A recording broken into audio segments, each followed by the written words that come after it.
Rellis here with reporter Jen Fifield. Former President Donald Trump was in Phoenix and spoke a lot about the audit, the re-examination of ballots in Maricopa County. Jen, what did you glean out of Trump's speech? Yes, it was an exciting weekend for Trump supporters who heard a lot from Trump about this audit of election results that our Senate is doing here. He made a big deal about every state senator who has been involved or has pushed it along. He made a big deal about what needs to happen after, saying that even though Senate President Karen Fann has said this is about election integrity, he expects she'll go a lot farther once these audit results are announced.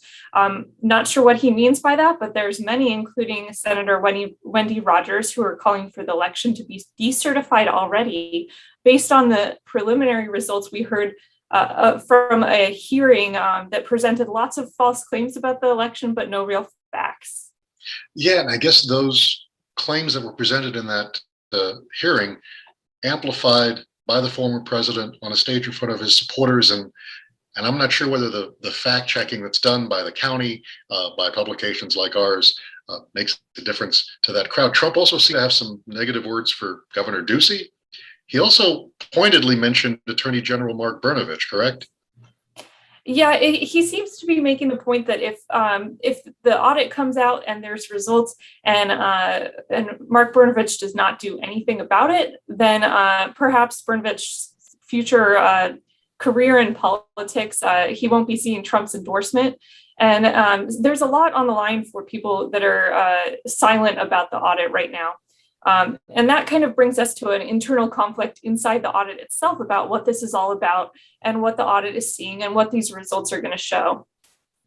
Yeah, it seemed like from reporting you had that Ken Bennett, who, I mean, to my mind, is one of these figures in Arizona politics who's been around a long time, seems to have been brought into this process to lend some credibility and credence to it, that he was going to be the one acting as the liaison between the Senate and this company.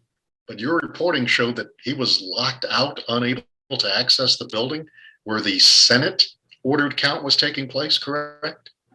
Well, you say Senate ordered count, and that's what they've said from the beginning too, but there's always been questions about who actually is in charge. As you know, the Senate is only paying a small portion of what this $1 million audit is costing, and there's outside funding going into it from directly to these private contractors who have taken control, which kind of came to a head. It seems like their control battle, or their battle over who's in charge here, when on Friday, Bennett was kept from entering the audit.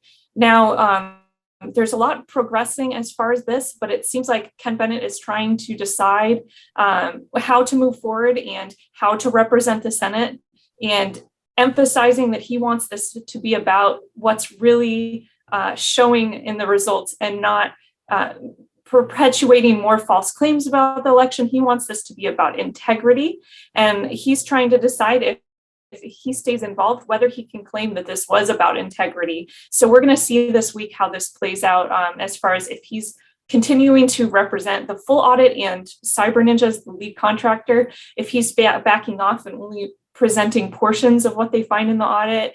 It'll be interesting to see. Right, because we're now on yet another count, as we've discussed before, the hand recount tallying it up, but it seemed like Senator Fann wanted to just literally count ballots to see if they matched up, and that seems to be the process going on, not in the Coliseum anymore, but in a building off-site, like an exhibit hall that is not climate controlled, correct, Jen? And then it started raining. So take us inside the building. You got to go in there. What's it like inside there, and what happened when it started raining? Oh, well, it is muggy inside of there. It really is truly muggy. But really what happened is this months-long recount and audit continued way past the expected deadline of May. It is July. Who knows when they're going to give these ballots back to Maricopa County. They've moved into this exhibit hall on the fairgrounds. And I visited for the first time recently, found myself in very high humidity conditions. The workers are all sweating profusely. And beside that, though, this building is not necessarily designed for work.